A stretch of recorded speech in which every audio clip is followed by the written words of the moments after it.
The knock came during the worst hour of the storm.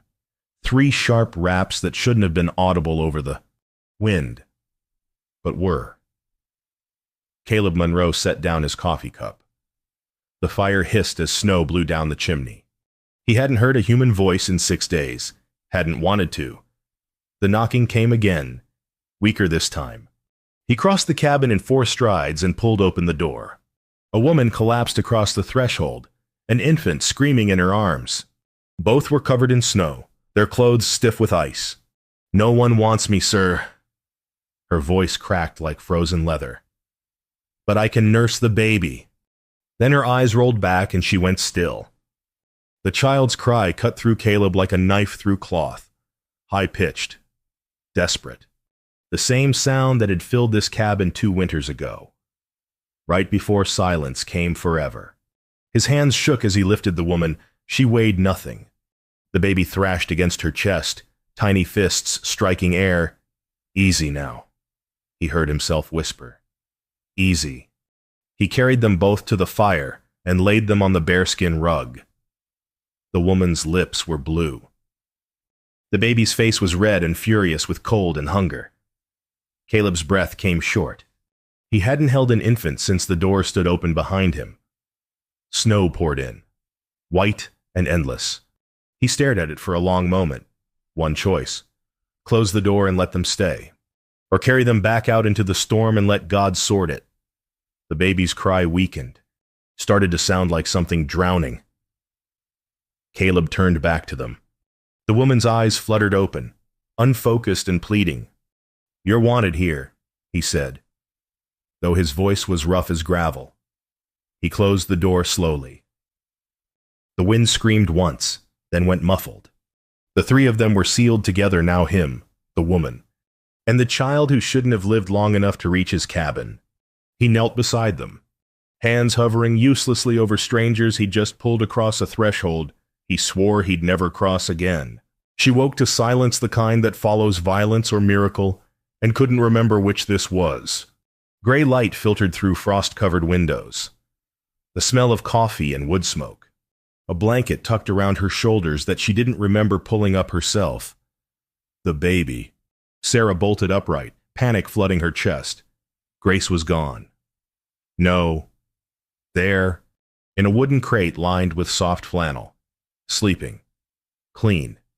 Warm. Breathing. Sarah's hands trembled as she reached for her daughter. Grace stirred but didn't wake. Someone had changed her, wrapped her properly, fed her somehow. The cabin door opened. The man from last night stepped inside, carrying an armload of firewood. He didn't look at her. "Coffee's on the stove," he said. "Milk too, if the baby needs it." He stacked the wood with mechanical precision. His movements were careful, controlled, like a man who'd forgotten how to be loose in his own skin. "Thank you." Sarah's voice came out small. "I'll work. I can cook, mend, clean. Whatever you need. I won't be a burden." He finally looked at her. His eyes were the color of winter sky, pale blue. Distant, but not unkind. "You got a name?" "Sarah. Sarah Brennan." She hesitated. "This is Grace." He nodded once. "Caleb Monroe." Before either of them could say more, hoofbeats sounded outside. Caleb moved to the window, jaw tightening. An older man dismounted from a gray horse, moving stiffly through the snow. He knocked twice, then opened the door without waiting for an answer. Caleb. He stopped when he saw Sarah. His eyes went from her to the baby to Caleb. "Hell, Moses." Caleb's voice was flat. Moses pulled off his hat, snow falling from the brim. He was maybe 60, with a weathered face that had seen too much to be shocked by anything. But his expression was grim. "Town's looking for her," Moses said quietly. "Deacon Pritchard's got the church ladies stirred up. Says she stole provisions. Some are saying worse." Sarah's stomach dropped. She'd known they'd come looking. Hadn't known it would be this fast. Moses studied Caleb's face for a long moment. You keeping her? She's under my roof. Caleb's voice was steel wrapped in calm. That's all anyone needs to know. Moses sighed. Looked at Sarah with something that might have been pity. Then you're choosing a hard road, son. I know what turning her out means. Moses nodded slowly, put his hat back on. I'll keep my ears open. But Pritchard's got influence, and a mean streak when he thinks God's on his side. He left without another word. Sarah watched through the window as Caleb walked Moses to his horse. They spoke in low voices she couldn't hear. Then Moses rode away, shaking his head. Caleb returned to splitting wood, his axe falling in steady, furious rhythm.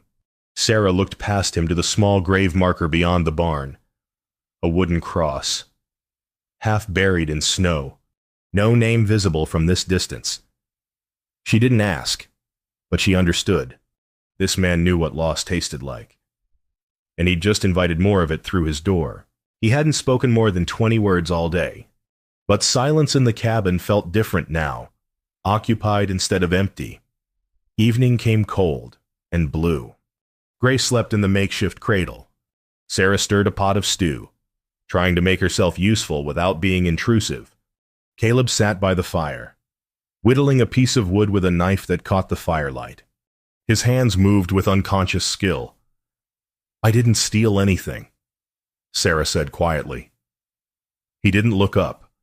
Didn't figure you did. The merchant's son, Benjamin Walters. Her voice was flat now, telling it like a story that happened to someone else. He said he'd marry me. Said we'd go to California together. Start fresh. Caleb's knife paused for half a second, then continued. When I told him about the baby, he was gone by morning. Left me with $30 and a note that said he'd made a mistake. She laughed, but it had no humor in it. The church women called me Jezebel. Said I'd tempted him. That I was unfit to raise a child in God's sight. So you ran. So I ran. Sarah wiped her eyes roughly. I didn't know where else to go. I saw your light. Caleb set down the knife and the half-carved piece of wood. For a long moment he just stared at the fire. My wife was named Elizabeth, he said finally. Our daughter was Anna. Fever took them both 2 winters back. 3 days from first symptom to... He couldn't finish the sentence. Sarah's chest tightened. I'm sorry. Built that cradle for nothing. His voice was hollow. Swore I'd never hold another child. Swore I'd never let anyone close enough to... He stopped. Shook his head. Outside. Horses approached, 3 of them. Caleb stood smoothly, picking up the rifle that leaned against the wall. He checked the chamber with practiced ease, then walked to the door. Sarah scooped Grace into her arms, heart hammering. 3 men dismounted in the snow.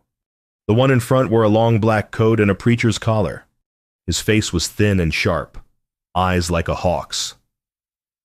Deacon Pritchard, Caleb said from the porch. His voice carried clear and cold. Caleb Monroe. Pritchard's smile didn't reach his eyes. We've come for the woman. She needs to answer for her sins. She's committed no crime in my house. Harboring sinners makes you one, Caleb. Pritchard's smile widened. Mighty fall from grace for a man who used to sit in the front pew every Sunday. Grace is sleeping inside. Caleb's rifle stayed pointed at the ground, but his finger rested near the trigger. She's the only innocent one in this conversation. The sheriff, a tired-looking man with a gray mustache, shifted uncomfortably. Caleb, don't make this harder than it needs to be. You want her. You come through me. Pritchard's eyes glittered. We'll be watching. And when you fall, and you will, we'll be there to remind this county what happens to men who forget their place. He turned his horse sharply. The other 2 followed. Sarah stood in the doorway now. Grace clutched to her chest. The baby reached out suddenly, tiny fingers grasping for Caleb's hand. He looked down. His calloused finger was caught in Grace's grip, small, impossibly strong, alive. He didn't pull away. They'll come back, Sarah whispered, I know. Caleb's jaw was set. But not tonight. He stepped inside and closed the door. The three of them stood together in the firelight, strangers bound by something that had no name yet, but felt. Like the beginning of something that could either save them or destroy them both. Routine became their language when words felt too dangerous. March arrived with false promises of spring. Snow melted in patches, revealing mud and dead grass. The days stretched longer. Light lasted past supper now. Sarah scrubbed the cabin from top to bottom, washing windows Caleb hadn't touched in 2 years. Mending shirts with holes worn through the elbows. Organizing the chaos of a man who'd stopped caring about order. Caleb taught her to shoot. "Hold it firm," he said, adjusting her grip on the rifle. "But don't fight it. Let it be part of you." She fired. The recoil knocked her back a step. But the tin can on the fence post flew backward. Again. By the end of the week, she could hit the can 3 times out of 5. Caleb didn't smile, but something in his posture relaxed. "You're a quick study." "I've had to be." They worked side by side without touching. Sarah cooked. Caleb repaired fences. Grace grew stronger, her cries less desperate, more curious. Moses visited on Sunday with news from town. "Pritchard's telling anyone who'll listen that you two are living in sin." Moses poured himself coffee, leaning against the counter. "Says the baby might even be yours. Caleb. That you've been hiding her all along." Sarah's face went hot with shame. Caleb's expression didn't change. "Let him talk. Talk turns into action out here," Moses warned. "Widow Hastings won't look at you in the general store anymore. The church ladies cross the street when they see Sarah's name mentioned." "I don't need their approval. You need their business. Winter's coming again. You can't survive on pride." Caleb said nothing. But that night, Sarah heard movement downstairs. She climbed down from the loft and found him in the corner, working by lamplight. The old cradle. The one he'd built for Anna. He was sanding it smooth, replacing a broken rocker, oiling the joints. His hands moved with reverence, touching wood the way other men touched holy things.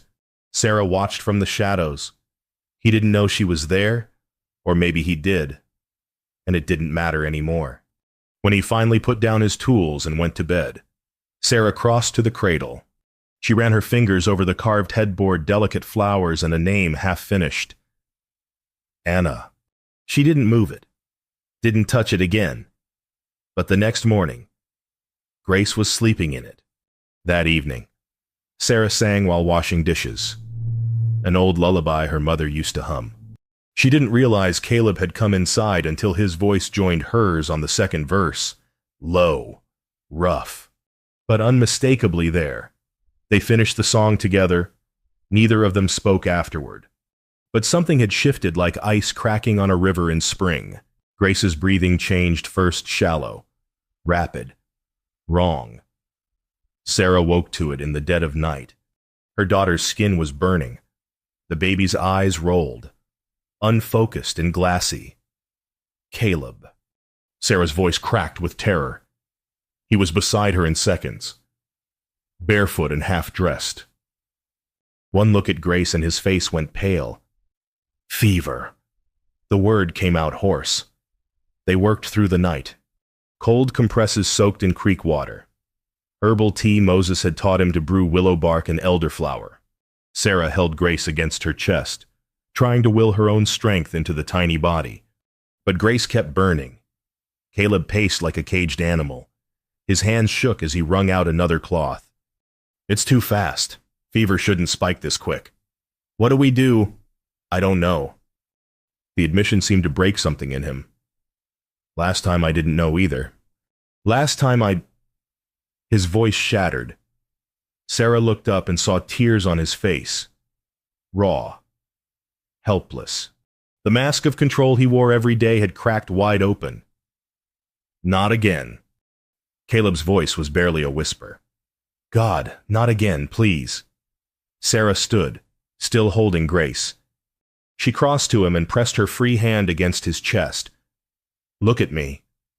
He did. His eyes were wild. "She's not Anna," Sarah said firmly. "And this isn't 2 years ago.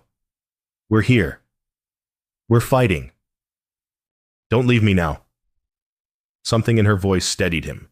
He sucked in a breath, nodded once, and went back to work. They didn't speak for hours. Just moved in rhythm water, compress, prayer, repeat. Dawn came gray and hesitant. Grace's breathing evened out. The fever broke. Color returned to her cheeks. Sarah collapsed into a chair, shaking with exhaustion. Caleb sat on the floor beside her, head in his hands. "You loved her so much," Sarah whispered. "Your daughter. I'm scared to love again." His voice was raw. "Scared to lose again." Sarah reached down and touched his hair. "Love isn't the danger. Loneliness is." He looked up at her. Something passed between them, understanding. Maybe, or recognition that they were both haunted by the same ghosts. Grace stirred in Sarah's arms and made a soft, contented sound. The door burst open. Moses stood on the threshold, breathing hard. "Pritchard's petitioning the territorial judge," he said without preamble. "Says you're unfit guardians. Wants Grace taken and placed with a proper Christian family." The peace shattered like glass. Sarah's arms tightened around her daughter. "No. He's got influence," Moses said grimly. "And the judge owes him favors. This isn't just talk anymore." Caleb stood slowly. His face was stone again. But his eyes were different now, not distant, but burning. When? Hearing set for Sunday. 4 days. 4 days to lose everything. She'd never felt so visible and so invisible at once. The Redemption Fork Church was packed, every pew full. Women in their Sunday best, men in clean shirts and judgment on their faces. Sarah sat in the front row, Grace clutched to her chest, Caleb beside her. Spine straight, jaw set. Deacon Pritchard stood at the pulpit like he was delivering a sermon instead of presiding over a trial. "We are here," he began, "to determine the moral fitness of Sarah Brennan and whether Caleb Monroe, a respected man of this community, has been led astray by sin." Sarah's stomach churned. Grace fussed, sensing her mother's fear. The testimonies began, one by one. The church women stood and spoke. "She came to town with no husband and no shame," said Mrs. Dalton. "She bewitched that poor man," added Mrs. Cooper. "Exploited his grief. The child deserves better than a harlot for a mother." Each word was a knife. Sarah kept her eyes down, heat flooding her face. Then Caleb stood. The room went silent. "I've known more God in that cabin these past weeks than I've felt in this church my whole life," he said. His voice was steady, but fury simmered beneath it. "Sarah Brennan has shown courage. She's shown love. She's worked harder than anyone here to build a life worth living." He turned to look at the assembled crowd. "What have you shown judgment cruelty? Is that the Christianity you preach?" Murmurs rippled through the pews. Pritchard's smile was thin. "Noble words, Caleb, but we have one more witness." Sarah's heart sank. Widow Hastings stood. A woman in her 50s with kind eyes or so, Sarah had thought when they'd met briefly at the general store. "I've known Caleb Monroe for 15 years. Widow Hastings began. "Watched him mourn his wife and child. And I believe," she paused, "I believe this woman saw his grief and used it. Lured him into sin with a child that isn't his. It's manipulation dressed up as need." The room erupted in agreement. Sarah felt something inside her crumble. She'd expected cruelty from strangers, but this betrayal from a woman who'd seemed kind cut deeper. Caleb's face went white with rage. "That's a lie." "Is it?" Pritchard's voice was silk over steel.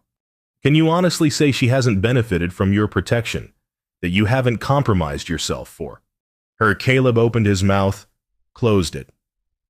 The truth was complicated, and complicated truths didn't survive in rooms like this. The council voted quickly. 7-2. Sarah Brennan must leave Redemption Fork County within 1 week. Pritchard announced, Grace will be evaluated for placement with a suitable family. Sarah couldn't breathe. The words didn't make sense. Couldn't be real. Caleb grabbed her arm. We're leaving. They pushed through the crowd. No one met Sarah's eyes. Even the few sympathetic faces looked away. The ride home was silent. Sarah stared at the frozen landscape, already planning to vanish before she destroyed Caleb any further. Caleb gripped the reins so hard his knuckles went white. Rage and helplessness choked him. They sat 3 feet apart on the wagon seat. It felt like miles. She wrote the note by candlelight. Each word, a small death. Caleb, thank you for seeing me as wanted. I won't let them destroy you. Don't look for us. Sarah. She packed quietly. Grace slept in the cradle, unaware that her world was about to shatter again. Sarah looked around the cabin one last time. This place had felt more like home in 6 weeks than anywhere she'd lived in years. But home wasn't hers to keep. She slipped out the door just before dawn. Caleb woke to silence. Knew immediately something was wrong. The cradle was empty. Sarah's few belongings gone. The note sat on the table, weighted down by a smooth river stone. He read it twice, then crumpled it in his fist. Something inside him broke. Not grief this time. Fury. Fury at himself for not fighting harder, for letting shame silence him when he should have roared. He saddled his horse and rode hard to the graveyard. Elizabeth's grave was simple. A wooden cross with her name and Anna's carved below it. Wildflowers frozen now scattered around the base. Caleb dismounted and stood before the grave. I loved you, he said aloud. I still do. You were everything to me. His voice cracked. But there's a woman and a baby who need me now. And I think you'd want me to live again. Not just survive. Live. The wind blew cold across the headstones. Give me permission to let go. Please. No answer came. But something in his chest loosened a knot he'd carried for 2 years, finally unraveling. He mounted his horse and rode hard toward the main road. Moses found Sarah 3 miles out. Where you headed? He called. She didn't stop walking. Anywhere that isn't here. Moses rode up beside her. That man went to hell and back for you last night. You running now proves Pritchard right that you're weak. Are you? Sarah stopped, turned to face him. I'm saving him. From what living Moses's voice was sharp. Caleb Monroe's been dead for 2 years. You're the first thing that made him feel alive, and you're just going to walk away. The town will destroy him. The town already tried. He chose you anyway. Moses leaned down. Courage isn't staying when it's easy. It's staying when it's hell. Now get on this horse before I drag you. Sarah looked back down the road, then up at Moses. He doesn't need saving, Moses said quietly. He needs someone to fight beside. Sarah climbed onto the horse when Sarah crested the hill. Caleb was waiting on the porch, rifle oiled, posture resolute, eyes burning. We face them together, he said, as a family. Sarah dismounted slowly. Grace stirred in her arms. I don't want to ruin you. Too late. I'm already ruined. Caleb's voice was rough. But I'd rather be ruined with you than dead alone. At the base of the grave marker, the first wildflowers were pushing through the melting snow tiny. Stubborn. Alive. Spring was coming whether the world was ready or not. They came at noon, when shadows were shortest and truth had nowhere to hide. Deacon Pritchard arrived with Judge Wainwright, Sheriff Dunn, and half the town as witnesses. Wagons lined the road. People stood in clusters, whispering. Sarah stood beside Caleb on the porch, Grace in her arms. Moses flanked them on the right. Pritchard dismounted with theatrical slowness. I've brought the judge to settle this matter once and for all. Judge Wainwright was a weary-looking man in his 60s. He'd seen too many frontier disputes settled with blood instead of law. His eyes were sharp, but not unkind. "Mr. Monroe, Miss Brennan?" He tipped his hat. "I've heard much about this situation. Deacon Pritchard claims the child should be removed for her own welfare." "We have documentation," Moses said. Stepping forward, he handed over a sheaf of papers. "Formal guardianship arrangement. Character testimonies from neighboring ranchers who vouch for Caleb Monroe's integrity." The judge read slowly. Pritchard's smile was tight. "Those papers are forged. Monroe's not in his right mind. This woman has— I'll marry her." Caleb interrupted. The crowd went silent. "Right now. Today. If that's what satisfies your twisted sense of decency." Caleb's voice was steel. "Judge her if you want, but I'm the one who invited her in. I'm the one who'll stand with her. So judge me first." Sarah's breath caught. She turned to him. "Caleb, I don't need marriage to validate my worth," Sarah said, her voice clear and carrying across the yard. "I've been told my whole life I'm worthless without a man's name, that I'm nothing but shame." She stepped forward. Grace held close. "But this man, Caleb Monroe, he's the only one who saw me as human. Not a scandal. Not a problem to solve. Human." Her voice shook, but didn't break. "If I marry him, it's because I choose him, because he showed me what love actually looks like. Not your rules, not your judgment. Love." The crowd murmured. Some faces softened, others hardened. Judge Wainwright looked from Sarah to Caleb to Pritchard, then down at the papers in his hand. "I've seen enough," he said finally. "The child stays with her mother. Mr. Monroe's character is beyond reproach, and these guardianship papers are legal and binding." Pritchard's face went red. "This is an outrage. This hearing is closed." The judge's voice cut like a blade. "And frankly, Deacon, you should be ashamed. I've seen a lot of frontier justice twisted by spite. This was one of the ugliest." He handed the papers back to Moses and turned to leave. Pritchard stood frozen, fury radiating off him like heat. "This isn't over." "Yes," Caleb said quietly. "It is." Pritchard stormed to his horse. A few townspeople followed. But many stayed behind, faces uncertain. Widow Hastings approached slowly, hat in her hands. I was wrong. I'm sorry." Caleb nodded once. Sarah said nothing. Forgiveness would take time she wasn't ready to give. Grace reached out, tiny fingers grasping at a wildflower growing beside the porch. It came loose in her hand, a small, perfect bloom of spring yellow. Moses grinned.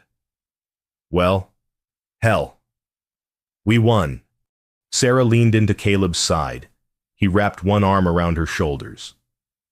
The people began to leave. Some still whispering, but some, just a few, nodded respectfully as they passed. Spring had arrived, and for the first time in 2 years, the world felt possible again. The cabin looked different now, lived in instead of haunted. May came in warm and gentle. Wildflowers carpeted the clearing in waves of yellow, purple, and white. Birds nested in the eaves. Sarah's garden thrived rows of beans, squash, and herbs reaching toward the sun. The wedding was simple. Moses officiated, reading from a worn Bible. Grace cooed in Sarah's arms.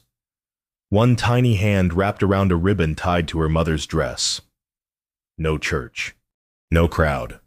Just 3 witnesses who mattered: Moses, a neighboring rancher named Thomas, and Thomas's wife Mary, who brought a quilt as a gift. "Do you, Caleb Monroe, take this woman?" "I do." Caleb's voice was steady. "And do you, Sarah Brennan?" "I do," Moses smiled. "Then I pronounce you married." "Caleb, you may kiss your bride." Caleb leaned in slowly, giving Sarah time to pull away if she wanted. She didn't. The kiss was gentle, brief, but it carried the weight of everything they'd survived to reach this moment. Grace squealed happily, as if she understood. The weeks that followed settled into a rhythm that felt like peace. A few townspeople came to apologize, some genuine, some awkward. All accepted with grace, if not complete forgiveness. Widow Hastings brought preserves and a rocking chair. "I was cruel," she said simply. "Fear makes us cruel. I'm sorry." Sarah thanked her but didn't invite her inside. Trust had to be earned back slowly. Caleb built in addition to the cabin a small room for Grace, with windows facing east to catch the morning light. Sarah sewed curtains from fabric Moses brought from town. They worked side by side, not like strangers anymore, like people who'd chosen each other deliberately. One evening, as the sun set gold and orange across the meadow, Caleb and Sarah stood in the doorway, the same threshold where she'd collapsed 6 months ago. Grace was taking her first wobbly steps through the wildflowers, laughing each time she stumbled and caught herself. "She'll grow up knowing she was always wanted," Caleb said quietly. Sarah leaned into him, her head against his shoulder. "We all were." In the distance, beyond the meadow, the small grave marker stood, no longer isolated, part of a landscape that held both loss and life, grief and joy, ending and beginning. The past didn't vanish. It never did. But it had stopped being the only story worth telling. Grace squealed and ran well, toddled quickly toward them, arms outstretched. Caleb scooped her up, and she grabbed his nose with both hands. Giggling, Sarah laughed. A real laugh. The kind that came from deep in the chest where hope lived. The three of them stood together in the doorway as the sun sank lower. Smoke rose from the chimney. The garden grew. The wildflowers bent in the evening breeze. Some families were born.